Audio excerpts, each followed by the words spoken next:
Mesdames, Messieurs, bonsoir et bon après-midi. Notre invité, notre personne ressource ce soir, c'est le professeur Bruno Bokol-Ebe. Il est agrégé de faculté française des sciences économiques et de gestion. Il est professeur titulaire des universités, il est consultant en économie. C'est bien peu de le dire, il est plus que cela. Nous le recevons cet après-midi, non pas en qualité d'enseignant d'université, mais en sa qualité d'auteur.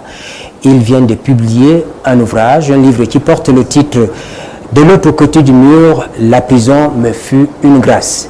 C'est un livre publié par Harmattan Cameroun le 6 novembre 2025.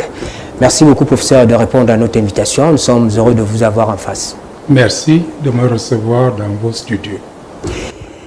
Le 24 mai 2023, le tribunal criminel spécial vous a totalement blanchi des accusations de détournement de biens publics.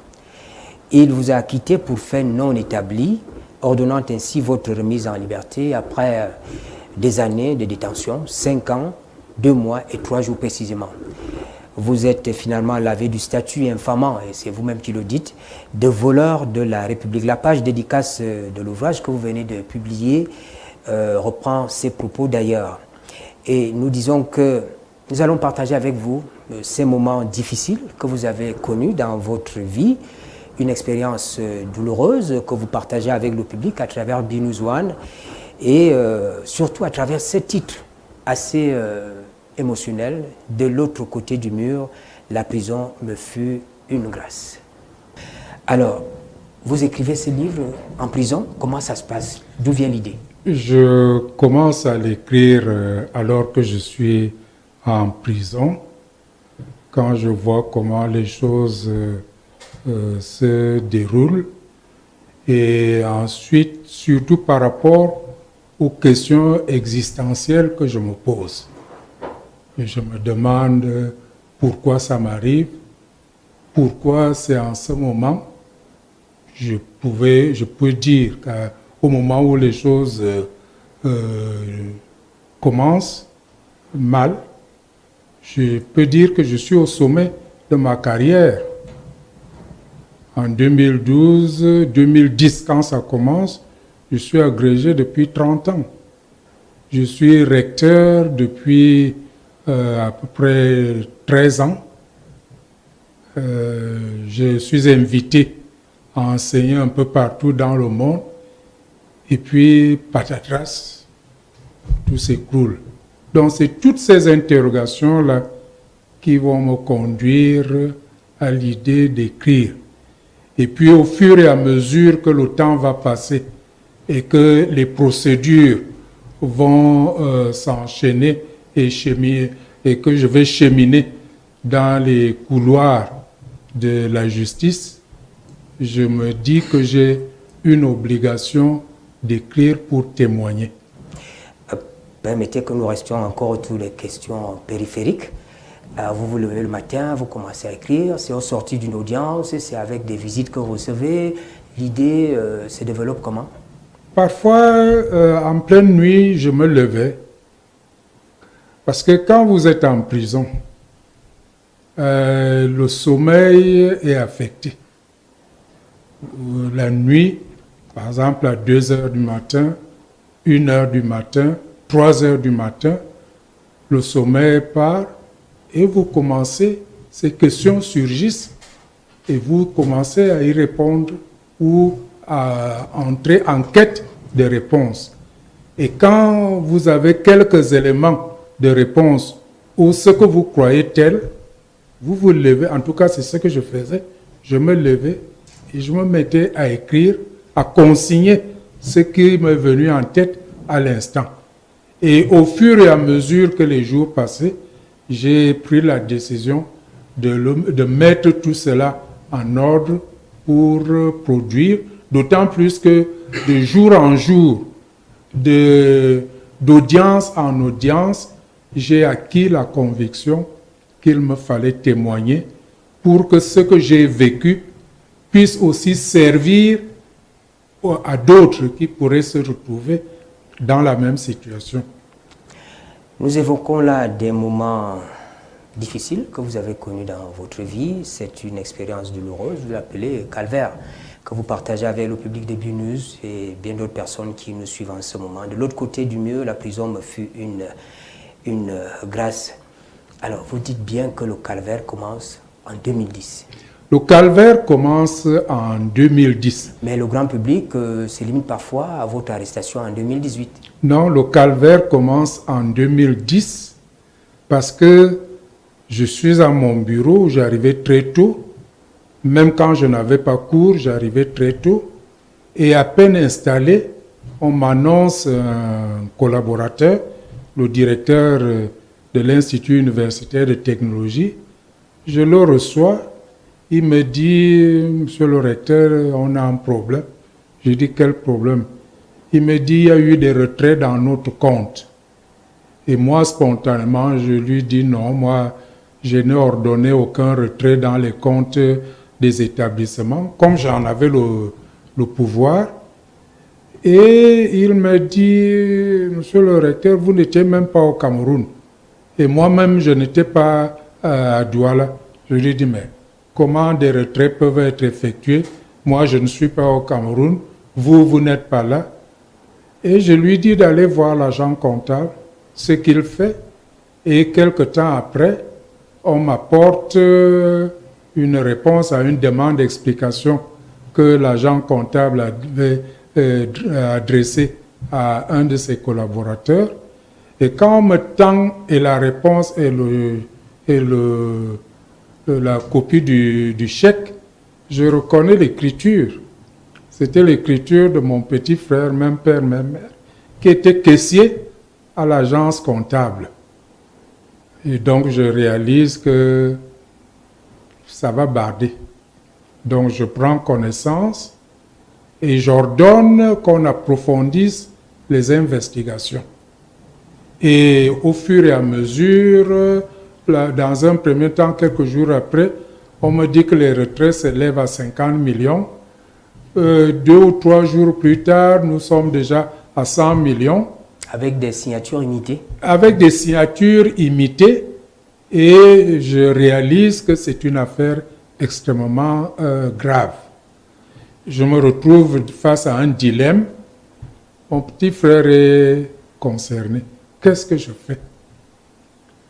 Est-ce que je peux le livrer à la justice, comme m'oblige à le faire mes responsabilités?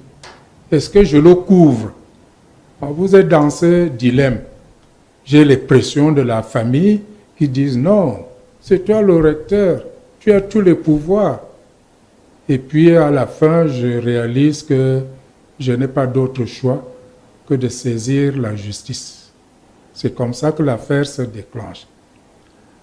Une fois que je saisis la justice, j'en informe le conseil d'administration de l'université et j'en informe le ministre de l'enseignement supérieur en tant que tutelle et je décide d'en informer le président de la République pour 2 ou 3 raisons.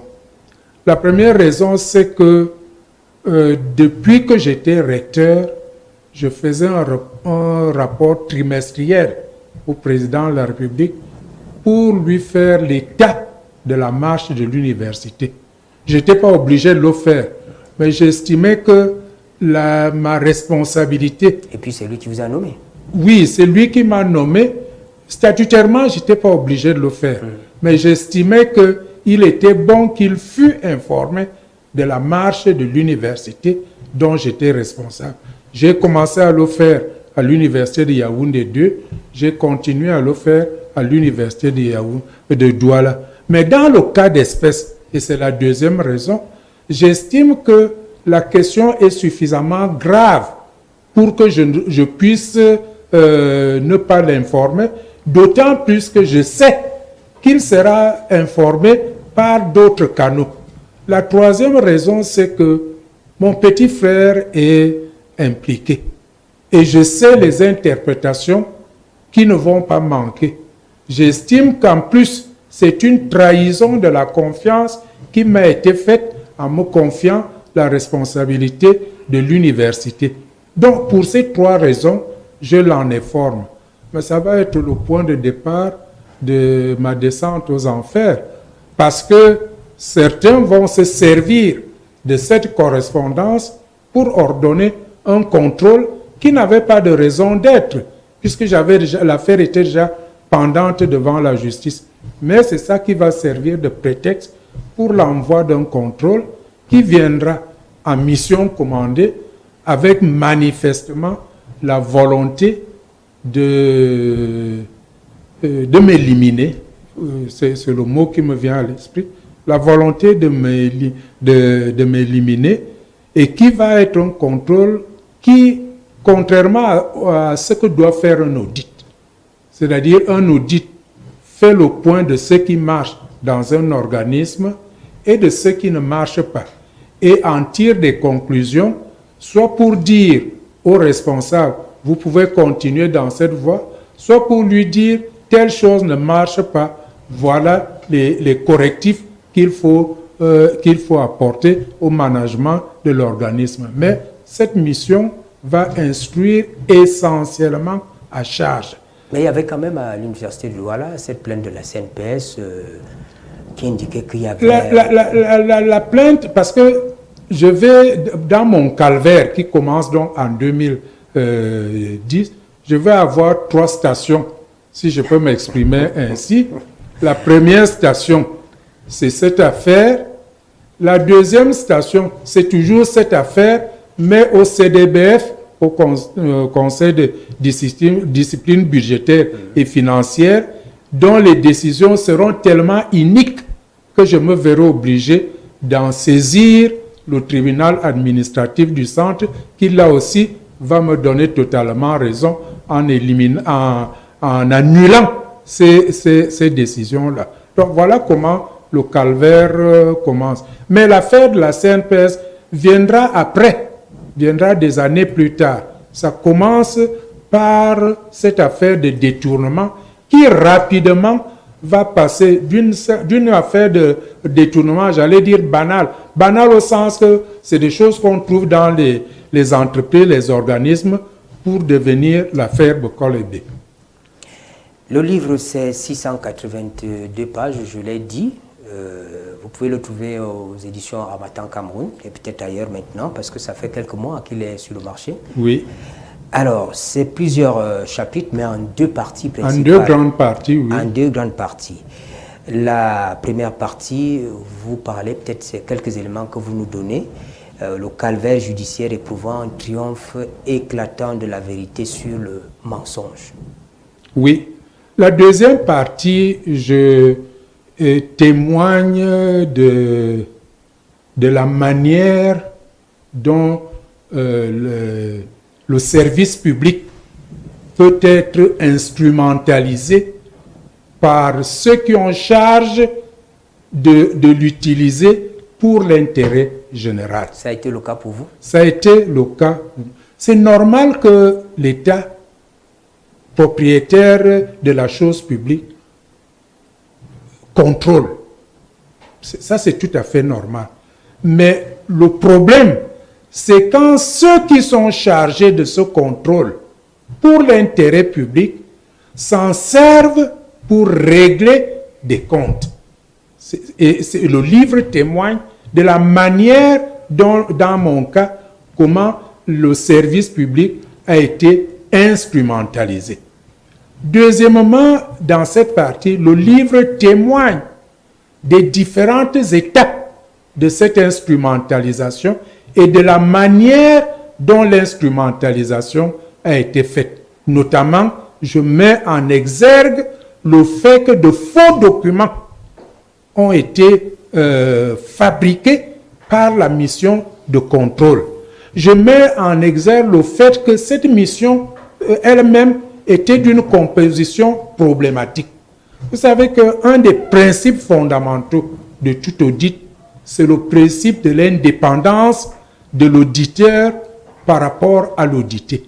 C'est-à-dire que quand on vous désigne, M. Aléon Nambélé, d'aller contrôler une entreprise comme auditeur, vous ne devez avoir aucun lien de quelque nature que ce soit avec cet organisme.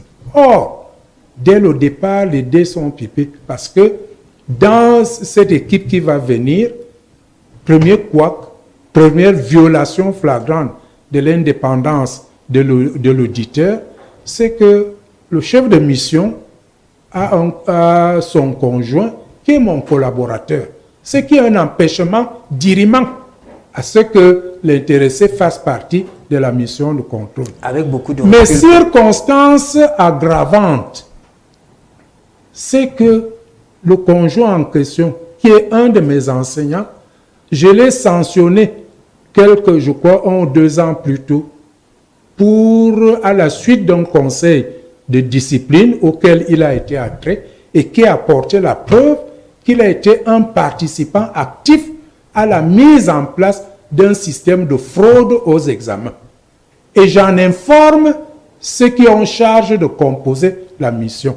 Ils ont cette information, mais on maintient quand même cette compétence. Et le jour où cette mission arrive pour la première fois, c'est la règle, ils me rencontrent avec mes collaborateurs pour décliner leur mandat. Et moi, au cours de cette rencontre, je les assure de toute ma collaboration pour que leur mission se déroule dans les meilleures conditions possibles. Mais au moment de mettre fin à la mission, la première chose que le chef de mission me demande, c'est de mettre à la disposition de la mission les dossiers disciplinaires des enseignants. J'ai tout de suite compris comment allait se dérouler la mission et je ne me suis pas trompé. C'était finalement une revanche ou on ne vous reprochait rien d'autre après des Mais années à l'analyse et à la pratique pendant toute la mission, je me rendrai compte que c'est aller au-delà de la simple revanche que telle ou telle de la mission pouvait. Il y avait vraiment une volonté de m'éliminer. Et la raison, c'était quoi, avec beaucoup de recul? Pourquoi on était à vous quand j'analyse, je crois que je dérangeais. Les franchises de l'universitaire. Un haut responsable un jour m'avait dit, avec qui j'avais des liens d'amitié, pour ne pas dire de fraternité, il me dit, professeur, je peux vous dire quelque chose? Je lui dis, mais depuis quand vous avez besoin d'une permission pour vous dire quelque chose? Il dit, bon, vous avez un défaut, mais ça peut aussi être une qualité. Vous dites la vérité, même quand il peut vous nuire. Je lui dis, ah bon? Il dit oui. Et il avait raison. J'ai du mal à dissimuler ce que je pense. Et moi, je pensais, par exemple, dans le cadre de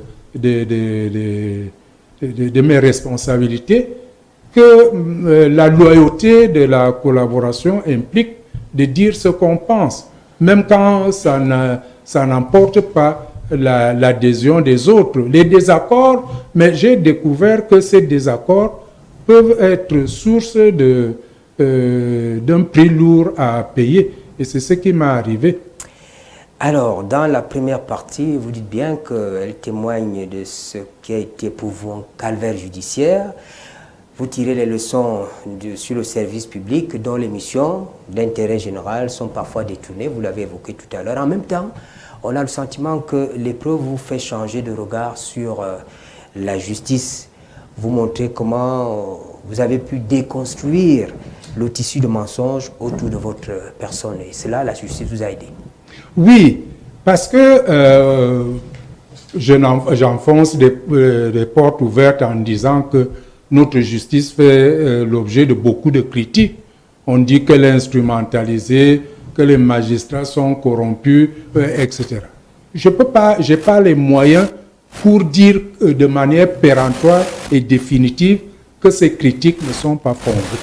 Mais j'ai aussi le devoir de dire, de témoigner, et c'est ce que je fais dans l'ouvrage, de témoigner que dans notre justice, il y a des magistrats, hommes et femmes, qui sont conscients de leur mission de service public, qui recherchent la vérité et disent le droit. Et dans mon cas, de mon expérience, j'estime que ce n'est pas un hasard ce qui m'est arrivé, ni une exception. Pourquoi? Parce que j'ai eu affaire à des magistrats d'une juridiction pénale, puisque j'ai eu 2 affaires au TCS.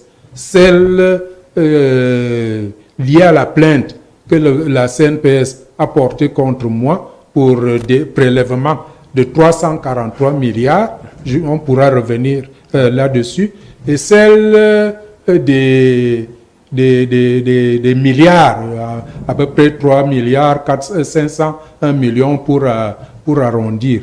Et à chaque fois, le droit a été dit.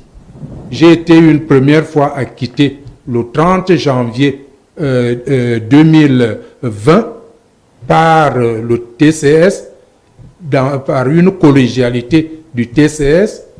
Et puis le 13 juillet 2021, c'est moi qui avais saisi le tribunal administratif pour, en une procédure en annulation, des décisions iniques qui ont été prises contre moi par le conseil de discipline budgétaire.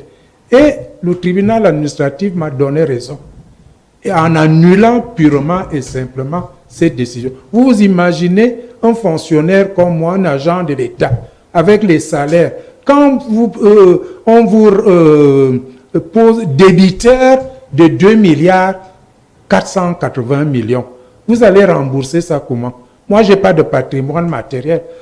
Or, même 20 ans, 20 générations après moi, n'auraient pas été capables de rembourser. La justice administrative m'a donné raison. Et puis, l'épilogue de ces décisions, c'est celle du 24 mai 2023, où le TCS m'a acquitté purement et simplement. Donc, je dois témoigner aussi que dans cette justice, il y a des raisons d'espérer.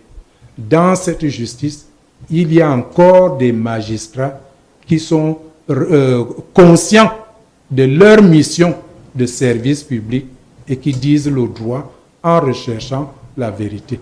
Si vous en avez convenance, revenons un peu sur l'épilogue avec la CNPS. Oui. Parce qu'on a beaucoup parlé autour de cette affaire, de cette plainte, et puis finalement, vous êtes acquitté. Au départ, je ne suis plus recteur, puisque j'ai quitté mes fonctions en 2012, le 29 juin 2012. Mais un jour, je reçois une convocation du tribunal criminel spécial et on me notifie une plainte. En fait, la plainte n'est pas directement portée contre moi. Elle est portée contre mon successeur, le professeur Dieudonné Oyono, pour détournement des fonds liés aux cotisations sociales. Et d'après ce que me dit l'enquêteur, il me dit, votre successeur dit que les 343 millions là, ça ne s'est pas passé quand lui il était sous son mandat. Et je leur dis que c'est pas la bonne manière d'expliquer ce phénomène, parce que le principe de continuité du service aurait dû l'amener à assumer la raison. Mais puisque vous m'interrogez, il s'agit d'arriérés de cotisations sociales accumulées par l'université vis-à-vis de la CNPS. Et ces arriérés ne datent pas seulement du temps où j'étais recteur. J'ai trouvé des arriérés qui ont été accumulés depuis 2000 sous le mandat de mes 2 prédécesseurs. Je leur explique cela et j'ai pensé je leur dis en plus, la dette là, ce n'est pas une dette de l'individu recteur, c'est une dette institutionnelle. Je pense avoir que le problème s'est arrêté. Et puis, quelque temps plus tard, je reçois une correspondance du procureur du TCS qui me demande de lui fournir le compte d'emploi des 343 millions que j'ai prélevés dans les caisses de l'université au détriment de la CNPS. Bon, je me dis, il faut être pédagogue. Et je réponds, je lui dis, Madame le procureur général, ce que vous me demandez, je ne peux pas y faire droit, je ne peux pas vous fournir ce compte d'emploi. Pas parce que je ne le veux pas, mais parce que ce que vous me demandez est impossible. Un compte d'emploi, c'est celui qui a reçu les fonds. Et à l'université, c'est le comptable. C'est lui qui reçoit les fonds. Et c'est lui qui les utilise et qui peut donc faire un compte d'emploi. Moi, je ne suis qu'un ordonnateur, donc je ne peux pas vous faire de compte d'emploi. Deuxièmement, prélèvement ne signifie pas que j'ai pris l'argent déposé quelque part.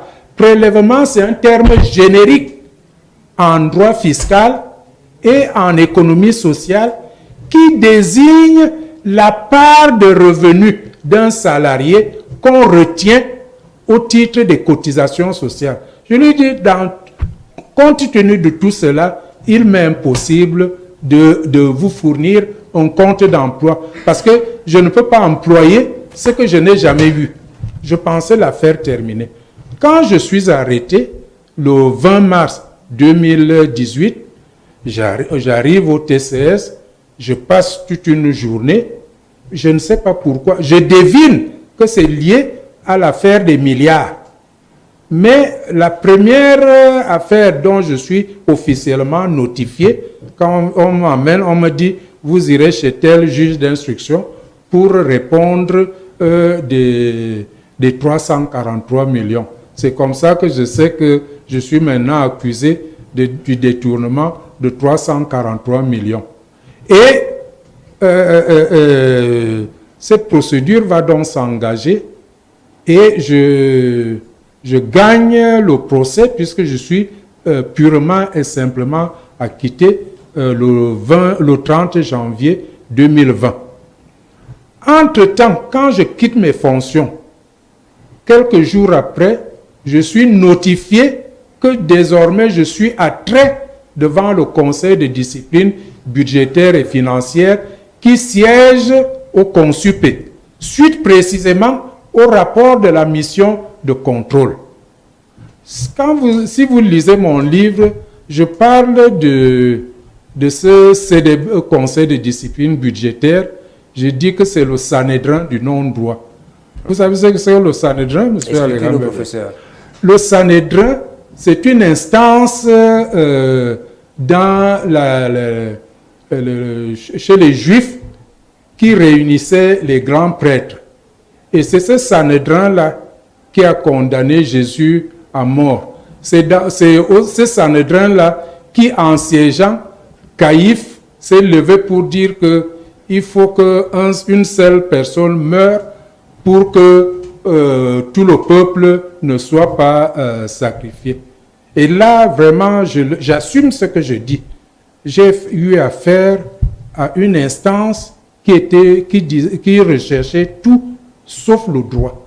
Parce que j'allais avec des tonnes de documents. Et ce conseil existe toujours? Vous en gardez ce mauvais souvenir? Vous pensez que les choses ont évolué? Non, je ne pense pas encore que la loi devrait avoir mis fin à ce conseil, puisque depuis, il y a la Chambre des comptes qui est devenue compétente, surtout avec la loi portant régime financier de l'État. Ces débats courent toujours, hein? Oui, bon, vous savez, notre pays, maintenant, même les choses les plus évidentes font l'objet de débats. Mais à l'époque, ils étaient compétents en vertu d'une loi de 1974 qui fixait les conditions de jugement, de contrôle et de jugement des responsables des administrations et des organismes publics. Donc, j'allais là-bas avec tous les documents. Parce que depuis que j'ai commencé à assumer des fonctions administratives, c'est-à-dire depuis octobre 80, j'ai tout de suite réalisé que quand on veut appliquer la règle, vous créez des problèmes parce que ça dessert beaucoup d'intérêts. Et donc, à partir de là, je me suis fixé comme obligation de constituer toujours des archives pour être capable à tout moment de justifier les actes que j'ai posés. Surtout que, en plus, M. Alegambele, quand j'ai été nommé, un mois et demi après, le président Ahidjo m'a reçu. Il recevait tout ce qu'il nommait. Et il m'a reçu. Il m'a expliqué pourquoi il m'a nommé. Mais à la fin, il m'a dit, Monsieur le secrétaire général, je suivrai personnellement. J'ai sursauté. Et ça m'est resté gravé. Donc, j'ai gardé de cela qu'à chaque fois que je pose un acte, je dois être capable de le justifier. Et c'est ce qui, d'ailleurs, va beaucoup. Mais j'allais donc avec toutes ces justifications au CDBF, mais malgré tout cela, malgré même les vérifications qu'eux-mêmes ont ordonnées, ils m'ont quand même condamné. Et plus grave, plus tard, au tribunal administratif, la règle veut que, comme ils ont envoyé une mission spéciale de vérification après la mission de contrôle, nous avons fait une descente sur le terrain, à l'université. On a vérifié, c'était conforme à ce que j'avais dit. On a signé des procès-verbaux. Mais j'ai découvert que le rapporteur de mon affaire, qui était président de la commission spéciale qui allait sur le terrain, a mis de côté le rapport que toutes les parties nous avions signé pour fabriquer un autre rapport. Vous savez comment je l'ai découvert au tribunal administratif? J'étais en train de parler et puis mes papiers sont tombés. En me courbant, je me rends compte que c'est un rapport, c'est un document qui est un rapport. Je me dis non, à cette date, on n'a pas signé de rapport.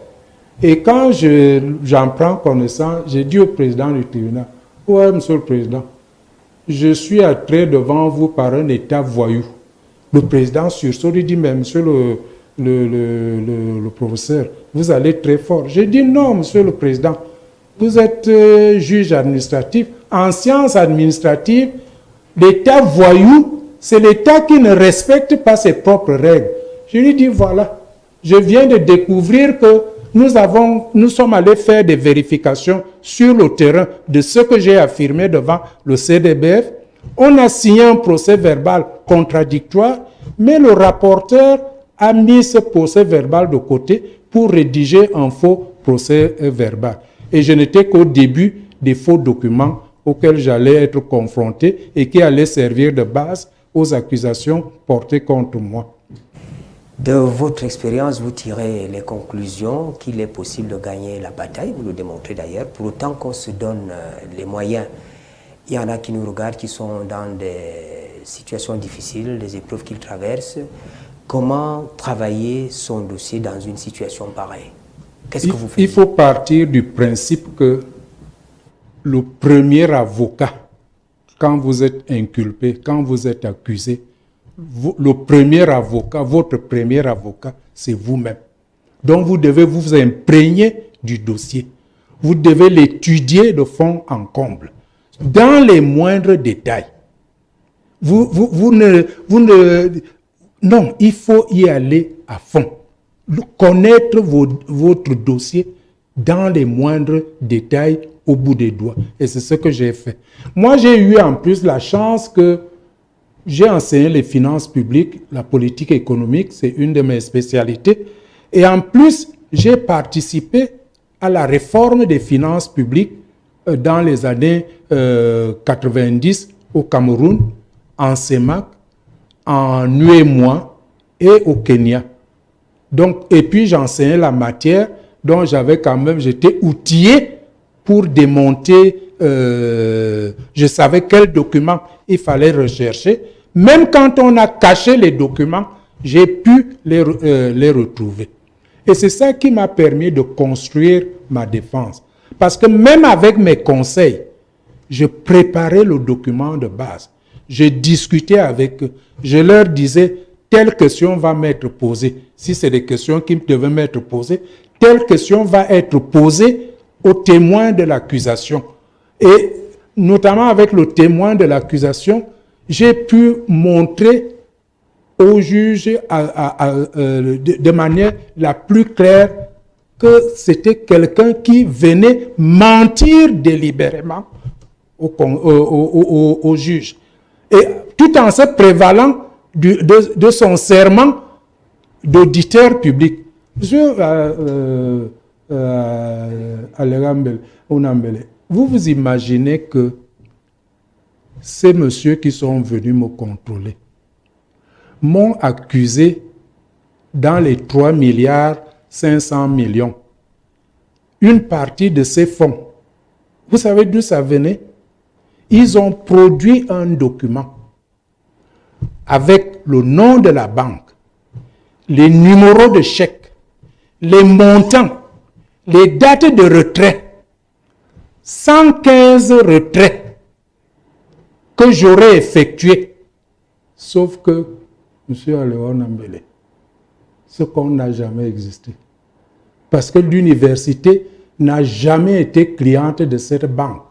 Et j'ai produit au tribunal l'attestation, le document par lequel la banque disait que l'université de Douala n'a jamais été notre client. Même au moment où je vous parle, l'université de Douala n'a pas le compte de condensé.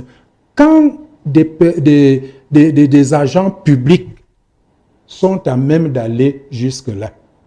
Deuxième, toujours dans la même foulée, le désir d'éliminer ce personnage encombrant. L'argument de détournement, la preuve du détournement était que les écritures, c'est-à-dire les retraits qui doivent figurer dans les livres comptables n'y étaient pas. J'ai apporté la preuve que tout y était. Mais en en travaillant ces documents, j'ai découvert que pour mieux, gonfler le chiffre, la même opération, une opération effectivement réalisée par le comptable, on l'a dans les documents qu'ils ont fabriqués, il la reprenait 2 fois. Donc moi j'ai fait ce travail de fourni pour apporter la preuve que que toute l'accusation reposait sur un mensonge. Et c'est pour cela que j'ai l'obligation de témoigner. C'est une des raisons de ce livre dans cette première partie. Parce que ce qui m'est arrivé, je suis sûr que je ne suis pas une exception. Ça peut arriver, ça peut vous arriver. Bon, vous n'êtes plus à la CRTV, mais ça aurait pu vous arriver. Voilà, on peut vous poursuivre pour des faits qui auraient eu lieu, des actes que vous aurez posés quand vous y étiez. Donc, il est important que le public qui va me lire sache que ce qui est arrivé au professeur Bokolo peut aussi nous arriver. Et de se dire comment le professeur Bokolo a fait pour que la vérité éclate. C'est aussi le devoir de témoignage que je dois faire. Et troisièmement, comme je vous l'ai dit, vous pouvez témoigner. La preuve, c'est que le CDBF, malgré tous les documents, malgré toutes les preuves, m'a condamné. Ils ont même dit, son président de l'époque avait dit, vous allez assister à l'exécution d'un grand professeur. Alors, ce qui m'est arrivé, ce n'est pas tellement pour moi-même, mais pour dire à d'autres que ça peut vous arriver. Mais ne désespérez pas. Battez-vous. Parce qu'on voyait comment vous arriviez à vous sortir de cette situation-là. Vous êtes passé par ce qui s'est passé au début de 2010, l'affaire des 50 millions avec votre petit frère. Vous avez raison. Ensuite, la plainte de la CNPS, vous avez raison. Il y a le contrôle du conseil de discipline. Vous avez également raison. Est-ce qu'avec d'autres personnes, d'autres personnalités qui étaient avec vous en prison, on vous posait des questions là-dessus? Bien sûr, j'ai même aidé certains à constituer leur défense. Et je suis en train de le faire. Je me dois, monsieur Aléon Ambele. C'est un devoir moral et une dette que j'ai contractée vis-à-vis de mon compagnon de cellule, M. Moutoukchar. Ce monsieur, j'ai la prétention d'affirmer haut et fort qu'il est innocent. mais il est toujours en prison. À un moment donné, il s'est découragé. Je lui ai dit, Charles, tu as l'obligation de te battre. Plus pour toi-même, mais pour ta progéniture, pour ta famille, pour que ton honneur soit lavé et que leur honneur soit aussi lavé. Parce que quand vous êtes en prison, vous êtes entre les murs, mais votre famille est en prison avec vous. Les quelques amis qui vous restent, parce que le vide se fait rapidement autour de vous, sont aussi en prison avec vous. Je vais vous prendre deux anecdotes. Je suis en prison. Ma petite fille, est en seconde dans un collège de la place, collège de la retraite, pour ne pas le citer. Ils font les contrôles et vient l'épreuve d'instruction civique. On leur sert cette épreuve qui porte sur les détournements. Et pour illustrer les détournements ou les détourneurs, on accompagne l'épreuve d'une caricature. Et dans cette caricature, je suis caricaturé en grand. Et un peu en retrait, une caricature plus petite, c'est mon collègue et frère, le professeur Dieudonné Ounou. Ma petite fille a fait une grave dépression. Une grave dépression. Elle a dû suivre un traitement avec un psychologue.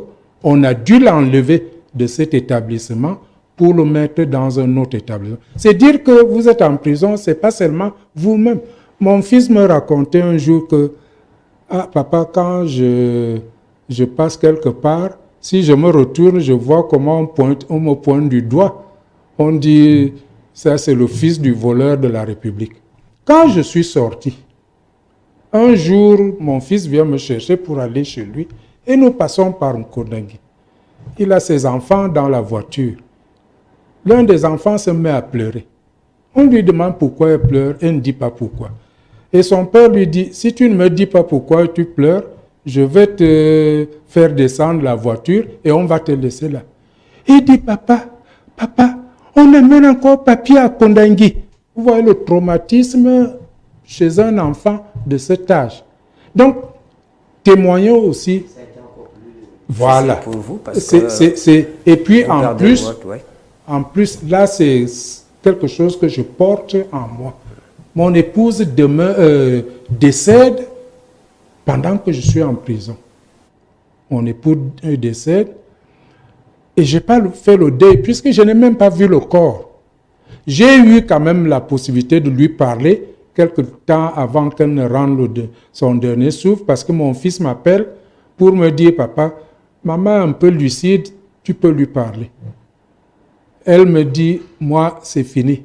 Tout ce que je te demande, c'est de rester, te battre pour le triomphe de la vérité. Du coup, c'est tout ce que je retiens. Je ne retiens pas qu'elle va me quitter. Et deuxième fait qui fait que je ne ferai pas le deuil, c'est que comme c'était la période Covid, dès que quelqu'un décédait, on l'enterrait là où la mort trouvait la personne. Et puis, un de mes fils m'appelle pour me dire, papa, ton frère tel a envoyé quelqu'un pour nous informer qu'il s'est battu et que le corps, on va transporter le corps au village pour enterrer maman dans le caveau. Cette nouvelle, je l'ai reçue comme si on m'annonçait qu'elle n'était pas décédée. Du coup, quand je suis arrivé à la maison, après ma sortie, pendant de longs mois, ça m'arrive, moi, c'est rare maintenant, mais au début, il m'arrivait de l'appeler. Quand je suis seul à la maison, je l'appelle comme si elle était, moi je suis dans notre chambre en haut, elle est en bas. C'est quand je l'appelle sans réaction que je me rends compte, mais tu appelles quelqu'un qui n'est pas là et qui ne sera plus là. Donc vous voyez, c'est tout ça que l'on vit, c'est les séquelles, les conséquences lourdes, les séquelles lourdes de la prison.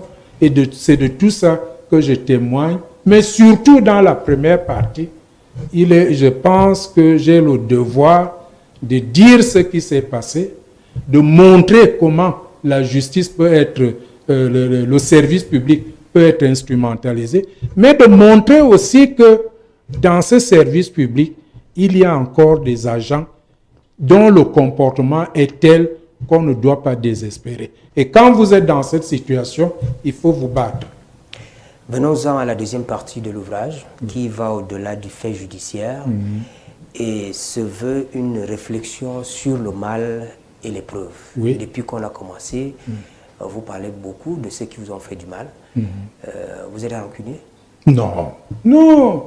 La rancune, ça tue. La rancune, si je garde rancune, ça signifie que j'accepte d'être un nouveau prisonnier. Vous pardonnez à tous ces gens-là? Non, j'ai pardonné. J'ai pardonné. Je n'ai pas oublié, parce que on ne peut pas oublier des situations aussi graves. Mais garder de la rancœur, non. Pour ma propre paix, pour ma propre sérénité, il faut pardonner. Et puis, bon, il faut tout relativiser. J'ai fait 5 ans de prison. Mais Mandela en a fait combien? Quand il est sorti, il n'a pas cherché à se venger. Donc si lui qui est un si grand homme a estimé qu'il faut pardonner, pourquoi moi, le petit vocal, je ne le ferai pas? Non, je n'ai pas de rancune. Sur le mal et les preuves en raccourci, c'est quoi? La réflexion, c'est d'abord de s'interroger pourquoi ça m'arrive. Pourquoi c'est moi? Et je ne suis pas sûr d'avoir eu des réponses. Mais je médite. Ensuite, quand on est face au mal, qu'est-ce qu'on fait? On baisse les bras, on se bat. Et là, j'ai mis Dieu au défi. Et c'était souvent autour de 2h, 3h du matin, quand le sommeil n'était pas là. Oui, je lui disais, bon Dieu, mon père et ma mère m'ont dit que tu existes. Et je suis devenu croyant. C'est le moment de m'apporter la preuve que mon père et ma mère avaient raison. Si la vérité éclate, je croirai que tu existes. Si je suis condamné, c'est qu'on m'a raconté des histoires. Je suis sûr que quand je lui parlais comme ça, il devait sourire pour dire que ce petit ne sait pas de quoi il parle. Et il a relevé le défi. Il a relevé le défi puisque la vérité a triomphé. Mais mon questionnement ne s'arrête pas là. Je suis obligé aussi de me dire, dans mon cas, la vérité a triomphé. J'ai eu gain de cause. Mon innocence a été reconnue. Mon honneur a été rétabli. L'infamie qu'on a jetée sur moi, elle, par la force de ces décisions, elle disparaît. Mais, et les autres, tout aussi innocents, pourquoi eux n'ont pas connu le même sort? Il y en a dont je suis persuadé de l'innocence. Et là aussi, je vais citer un nom. Un de mes anciens étudiants, M. Mbianda, était installé au Canada. Il reçoit une convocation du TCS. Sa femme lui dit, mais tu vas où? Il dit, non, je vais aller aider la justice de mon pays. Il arrive, on le place sous mandat de dépôt. Ce monsieur, son audience est passée 3 fois de suite avant la mienne. Il a apporté la preuve de son innocence. Il a apporté la preuve de l'absurdité des accusations dont il était l'objet. Mais M. Mbianda est mort 2 mois avant le prononcé du verdict. En droit, tout ce que le juge peut dire, c'est que l'action est éteinte. Mais l'opinion publique garde de lui cet héritage, ce statut infamant de voleur de la République. Et donc, je ne peux pas ne pas me poser la question, pourquoi, mon Dieu, pourquoi le droit a été dit? Pourquoi pas dans son cas? Je vous ai parlé du cas de M. Moutouke. En plus, s'agissant, pour revenir à M. Bianda, il est mort de maladie. Mais moi aussi, j'aurais pu mourir, monsieur. J'ai été opéré 3 fois du cœur. Quand je suis acquitté en mai 2023, je suis à l'hôpital général. J'ai vu la mort me tendre la main. Donc j'aurais pu mourir.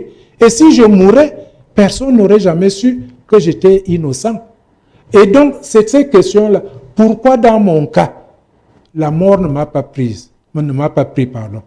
Pourquoi dans le cas de M. Mbianda, lui, il est décédé avant l'acquittement? Pourquoi dans le cas de Moutouke, dont je suis persuadé de l'innocence, il a fait l'objet déjà de 2 condamnations? Pourquoi il est condamné alors que je suis persuadé qu'il est innocent? Et moi, le juge m'a donné raison. Ouais, c'est des questions existentielles qu'on se pose. Au destin de chacun, au parcours de chacun. Parfois, je me dis que, et là j'interroge, comme je suis croyant, j'interpelle Dieu. Je lui dis, comme la vérité a éclaté pour moi, est-ce qu'il y a un message que tu veux me transmettre? Je lui pose cette question et je n'ai pas de réponse.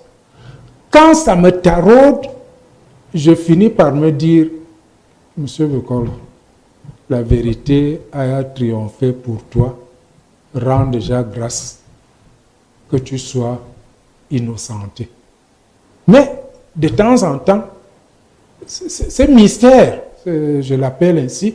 Peut-être on peut trouver que je suis grandiloquent, mais ce mystère m'interpelle. Bon, je ne veux pas transformer votre studio en lieu de prédication, mais je me dis que c'est peut-être pour cela que on nous dit que c'est la gratuité des dons de Dieu. Je suis heureux que j'ai bénéficié de cette gratuité, mais je ne peux pas ne pas m'interroger pourquoi les autres ne l'ont pas eu. Bruno Bokolo-Beye, alors depuis que vous êtes sorti de prison, est-ce que vous avez le sentiment, c'est des textes, hein, c'est une décision qui a été prise, mais le regard que la société a porté pour vous, pour ces accusations qui à la fin s'avèrent fausses, ce regard reste. Est-ce que vous avez le sentiment que il s'en va, il disparaît, il se dissipe un tout petit peu? Je crois que globalement, je ne peux pas être, mon affirmation n'est pas absolue, je crois que globalement, le regard a changé. Mais je crois aussi que les interrogations demeurent et ça justifie le livre. Que les gens sachent que ce n'est pas une faveur qui m'a été accordée, que c'est l'épilogue d'un combat, d'un rude combat que j'ai eu à mener. Et je pense que globalement, le regard a changé. Heureusement, parce que figurez-vous, si vous lisez ce livre, je montre que l'objectif, c'était de démontrer que ce monsieur qui dit qu'il est un professeur d'économie, de politique économique, de finances publiques, spécialiste de ceci, c'était de démontrer que, comme gestionnaire, c'est le pire des gestionnaires qu'on ait jamais eu. C'est pour ça que c'est un voleur. Hein? Et vous voyez ce que ça représente. Hein? Les étudiants, quand j'ai été arrêté, qui commencent, pas seulement ceux du Cameroun, j'ai enseigné dans la plupart des universités africaines. J'en ai à tous les niveaux, qui se disent, mais le professeur que l'on a admiré, donc ce n'était qu'un voleur. Ce que j'ai enseigné en France, au Canada. Vous savez ce qui m'est arrivé, monsieur? Non, 2 jours après mon entrée en prison, je reçois un coup de fil. Et quand je regarde, c'est un numéro qui vient de France. Et je dis allô, et je reconnais la voix, c'est un Français. Et il se présente à moi, il me dit, c'est le président de la Société des agrégés en France, de France. Il me dit, professeur, c'est bien le professeur Bokolo, je lui dis oui. Il me dit, professeur, il y a une rumeur qui court là que vous êtes menacé d'arrestation. Qu'est-ce qu'il en est? Je lui dis, non, ce n'est pas une rumeur. Je suis même arrêté. Quand vous m'appelez là, je suis dans ma cellule. Il dit, ah bon? Je lui dis, oui. Il dit, mais on arrête un agrégé. Je lui dis, la preuve.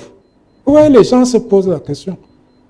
Donc, c'est de ça que je témoigne. Pourquoi ça m'est arrivé?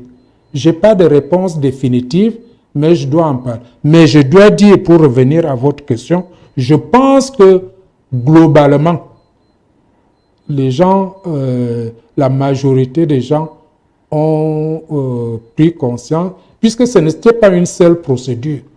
C'est 3 procédures. On ne les gagne pas par hasard. Peut-être ceux qui ne vous connaissent pas, ils ne savent pas que vous êtes très proche des milieux chrétiens. Vous êtes un croyant, un fervent croyant. Votre calvaire vous a confronté à la question de l'espérance. C'est pour ça que vous en parlez beaucoup. Vous amenant à interpeller Dieu et à le mettre au défi de permettre que votre innocence soit reconnue. L'espérance pour vous, c'est quoi? L'espérance, c'est de se dire que même quand on pense que tout est fini, continuer à espérer. C'est ça, c'est Pierre qui le dit dans une de ses épîtres, espérer contre toute espérance. Et je voudrais, à travers ce livre, dire à ceux qui sont dans l'épreuve qu'il ne faut jamais désespérer. Et parce que c'est quand vous ne désespérez pas, quand vous continuez à espérer, même quand tout semble compromis, c'est là que ça vous donne la force de vous battre. Ça vous donne la force de surmonter l'épreuve. Et dans mon cas, ça m'a donné aussi la force de pardonner. Professeur, après l'université de Douala, quand on vous arrête, vous étiez inscrit à, si je me trompe, vous rectifiez, vous étiez inscrit à l'université catholique pour des cours de théologie, quelque chose de ce genre. Et il y a eu donc cette série de choses inhabituelles, on vous accuse de ci et de ça, et finalement vous êtes acquitté. Mais quand on vous regarde, vous pouvez encore servir cette nation. Votre expérience vous permet de servir, de faire encore des choses, d'encadrer les étudiants, la famille, etc. Si jamais on vous rappelait, parce que vous avez oublié, parce que vous avez pardonné, vous êtes prêt à repartir? Je veux commencer par quelque chose d'important et qui répond à la première question sur l'espérance. J'aurais pu désespérer. Pourquoi? Notamment par le fait que quand je suis débarqué comme recteur, l'université de Douala vient de passer avec succès 3 des 4 évaluations que chaque institution universitaire qui veut entrer dans les classements mondiaux doit passer. Nous avons commencé ces évaluations. Il y avait l'université Cheikh Anta Diop, l'université d'Abidjan, l'université de Douala, l'université de Lusaka. Première évaluation, Cheikh Anta, non, c'est Lusaka qui reste sur le carreau. Deuxième évaluation, Abidjan reste sur le carreau. Troisième évaluation, seul Douala passe épreuve. Donc, si j'étais resté, la rentrée qui suivait, nous serions entrés, nous aurions été la première université camerounaise entrée dans le classement mondial.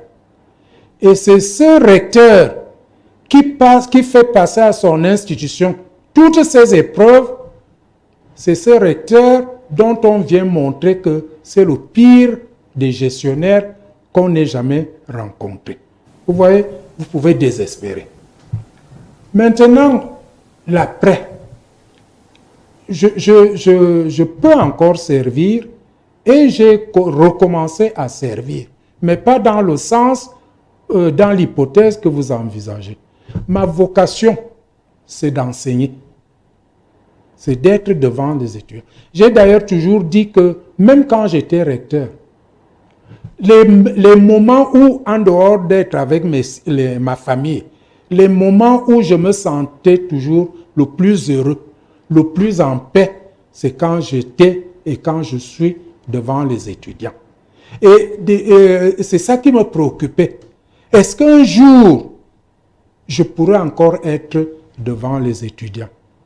Depuis que je suis sorti, je recommençais à enseigner, bien que n'ayant plus l'obligation, puisque statutairement, je suis à la retraite. Mais quand mon doyen de Yaoundé me dit, professeur, il y a tel enseignement, je souhaite que vous le dispensiez, j'y vais avec beaucoup d'enthousiasme. C'est ma manière de faire la politique, enseigner. Le reste, je n'ai pas de ces ambitions. Donc je n'attends rien. Je ne demande rien. Je ne me préoccupe pas que est-ce qu'on va me nommer. Non, je n'ai pas, à mon âge, on n'a pas, en tout cas moi, je n'ai pas ces préoccupations. À partir du moment où j'ai retrouvé la possibilité d'être devant les étudiants, et surtout, j'ai toujours fait cours debout, quelle que soit la durée. Même si le cours dure 4 heures, 5 heures, je le fais debout. Je n'arrive pas à m'asseoir. Même si je veux m'asseoir, parce que le corps, maintenant, me rappelle que ce n'est plus comme il y a 20, 30 ans, instinctivement, je me retrouve debout le ventre. À partir du moment où je peux encore tenir devant les étudiants, je serai disponible pour eux. Merci beaucoup, professeur, de nous avoir rendu visite à Binous One. Nous serons heureux de vous accueillir d'autres fois. Chaque fois que vous avez envie de... Permettez que j'insiste. Allez-y. J'insiste sur le fait que ceux qui peut-être auraient peur que ce monsieur est encore revenu, il va devenir... Non, je les rassure. Hein. La seule chose qui me ferait la peine, c'est que je ne sois plus à même de me retrouver devant les étudiants. Pour le reste, je suis en paix. D'accord, c'est bien de l'entendre. Donc, on vous recevait à la suite de la publication de cet ouvrage. De l'autre côté du mur, la prison me fut une grâce. Vous avez démontré, disons même qu'on a lu tout l'ouvrage, hein, mais vous avez encore beaucoup de choses à découvrir en lisant, en feuilletant cet ouvrage de 682 pages. N'hésitez pas, il y a beaucoup de choses à prendre là-dedans, surtout quand on est face à l'épreuve. Le professeur nous dit qu'il faut savoir s'organiser et faire triompher la vérité, c'est possible à tous les niveaux. Même quand on est en face d'une injustice, ça peut se faire. Merci de nous avoir rendu visite. C'est moi qui vous remercie parce que vous m'avez donné l'occasion d'ouvrir une petite fenêtre dans ce qui constitue en réalité l'intime. Ce que moi j'ai retenu, c'est que vous avez pardonné. Et c'est le plus important. Oui. C'est la fin de ce programme.